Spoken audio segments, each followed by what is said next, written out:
All right, let's dive right in. A new day brings a fresh batch of critical developments you need to know about, and believe me, Europe is buzzing. We're seeing a major power play unfold in the Balkans, where European Commission President Ursula von der Leyen just paid a visit to Serbian President Aleksandar Vučić in Belgrade. And let me tell you, this was no friendly chat over coffee. Von der Leyen essentially put Vučić on the spot, delivering some very sharp remarks about Serbia's progress or lack thereof toward EU membership. She said, and I quote, "The time has come for Serbia to specifically declare its accession to our union. You see, I used to be on the inside, part of a big, well-known media machine, where I saw how the real stories, the real pressures are sanitized for public consumption.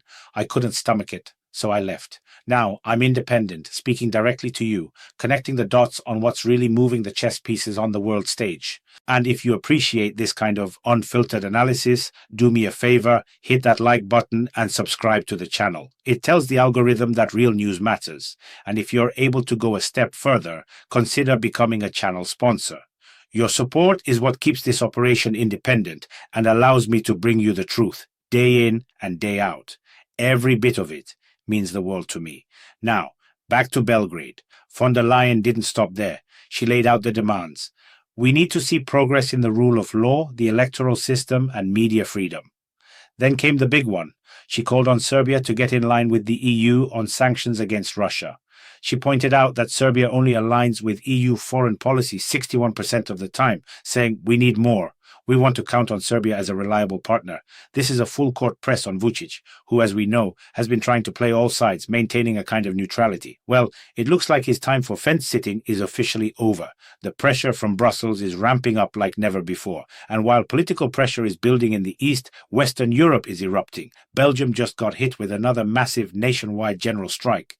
We're talking about a country brought to a standstill, public transportation ground to a halt, with countless bus and tram lines shut down. The airports, all departing flights were cancelled. Even river and sea traffic was hit. The strike even reached inside Belgium's prisons, where a staff shortage got so bad they had to call in police officers to maintain order, and the Red Cross was brought in just to help distribute food to inmates. That's how widespread this was. Tens of thousands of people flooded the streets of Brussels, answering the call from the trade unions. They're protesting the harsh austerity measures being planned by Bart de Wever's coalition government. Now, for the most part, these demonstrations were peaceful. But in Brussels, things predictably got heated. Clashes broke out between protesters and the police, leading to the use of crowd control tactics, including gas and, of course, arrests. But here's the hard truth. Despite the massive turnout, the protest hasn't yet produced any tangible results for the unions or the demonstrators. The hope was to crank up the pressure on a coalition government that's already struggling to even agree on a budget. And for those who don't know the backstory here, Belgium's budget deficit hit 4.5% at the end of last year, with its national debt soaring past 100% of its GDP. This is a government in a very, very tight spot. And if you think that's intense, let's look at what's happening in Greece. In a move that's sending shockwaves across the continent, Greece is planning to become the first country in the European Union to introduce a 13-hour workday. Think about that. Factory workers, cashiers, hotel staff, you name it, could soon be working these incredibly long shifts. The government is justifying this radical step by pointing to an aging, shrinking population and a severe shortage of skilled labor. But the Greek people aren't buying it. The unions have, of course, organized protest marches in Athens and other major cities. Now, the Ministry of Labor insists this new schedule will be completely voluntary, but the unions are sounding the alarm, warning that with weak oversight, employers will easily be able to force these extra hours on their workers. People will have no choice but to agree. A classic case of what you might call voluntary mandatory compliance. At almost the same time, a similar cry for help is coming from Germany. The president of the largest joint union of employers in the metal and electrical industries, Stefan Wolf, just announced his resignation after more than 20 years. And in his parting shot, he revealed a staggering statistic: the industry is losing 10,000 jobs every single month. He issued an urgent plea to the government to act immediately to radically change the situation. He blasted the out-of-control bureaucracy, saying German companies spend billions of euros a year just filling out forms correctly. He pointed to social security contributions and electricity prices being far too high, warning that the situation for businesses is only getting worse. worse. The calls for the government to wake up are getting louder and more desperate by the day. Speaking of Germany, let's stick with them for a moment because there's a major development on the military front. Defense Minister Boris Pistorius just made a decision that's got everyone talking. Germany is deploying Eurofighter jets to Poland to protect NATO's eastern flank. Pistorius framed this as a direct response to recent airspace violations by Russian aircraft and drones. He then added a bit of intrigue, emphasizing that in the near future, Germany will be even more active, noticeable, and once again, noticeable on NATO's eastern border. He's clearly signaling a much more muscular German military posture. It's fascinating to watch, especially when you consider the political landscape inside Germany. A new poll shows that Pistorius is the most popular politician in the country, holding the #1 spot. Meanwhile, the Chancellor, referred to here as Friedrich Merz, is languishing way down in 15th place. That's a huge gap, and it tells you a lot about where the public's confidence lies right now. And as always, if you're getting value from this breakdown, please hit that subscribe button so you don't miss any updates. Now, shifting over to France, the political drama there is reaching a boiling point. The Prime Minister, named in the report as Sébastien Lecornu, gave a major speech to the National Assembly. He's trying to dodge a vote of no confidence that both the left and right opposition parties are threatening him with.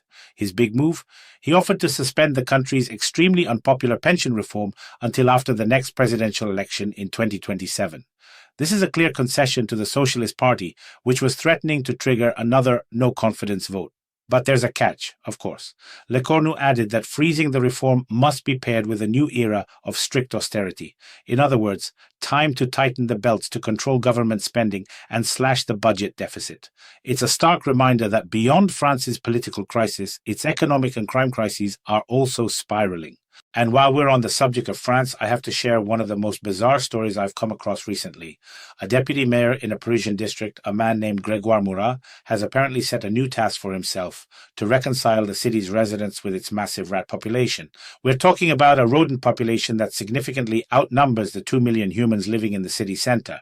According to this Parisian official, the rats are actually providing a service. He claims they eat about 100 tons of waste every single day, which he argues prevents the city's sewage system from clogging up. So, you see, it's a net positive for the city. And to prove his point, he's been seen walking around with a rat on his shoulder, telling Parisians that we can all live in harmony with them and that they contribute to the city in their own special way. He believes that myths and tales about rats have unfairly tarnished their reputation over the centuries and that it's time to set the record straight. You really can't make this stuff up. Now let's jump across the pond to the United States, where the political gridlock continues. The U.S. Senate has, for the 8th consecutive time, rejected a bill that would fund the government through November 21st. This means the government shutdown is dragging on now into its 3rd week, with absolutely no end in sight. The shutdown officially began on October 1st, and since then, numerous government services have been suspended and hundreds of thousands of federal employees have been sent home on unpaid leave.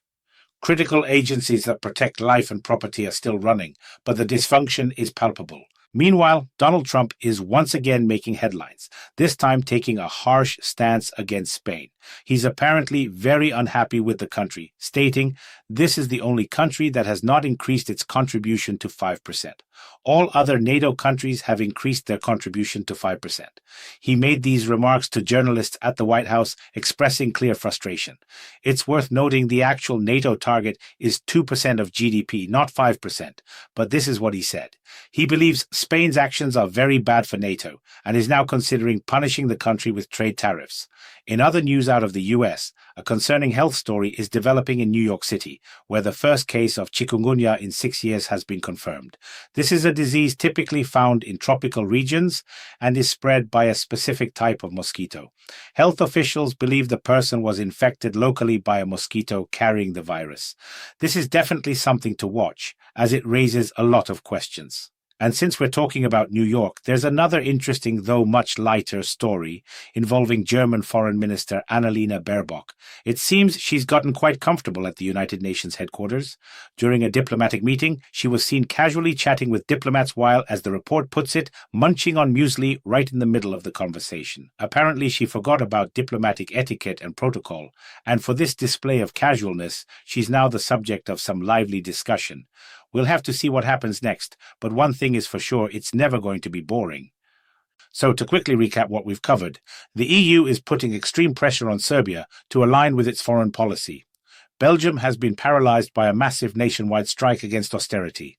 Greece is on the verge of introducing a shocking 13-hour workday, while German industry is shedding jobs at an alarming rate.